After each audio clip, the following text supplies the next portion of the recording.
Hi guys. In this video we will present to you AirDroid 3.6.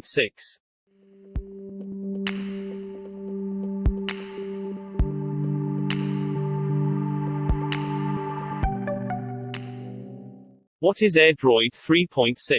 Some people want to manage their Android devices directly from their PC, and to do so they need some dedicated tools.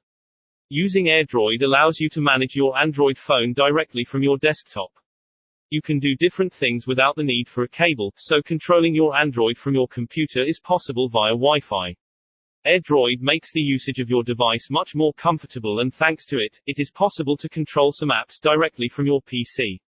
If you need to transfer things faster, then this tool can help you in doing so. It is a simple to use tool, and thanks to the friendly interface you can do all of the actions you want.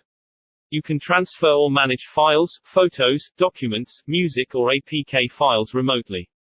You can also receive notifications right on your desktop for SMS, emails, app notifications, like WhatsApp, Facebook, etc. Furthermore, you can control the phone camera remotely in real time. Visit our site in description and get more info about AirDroid 3.6.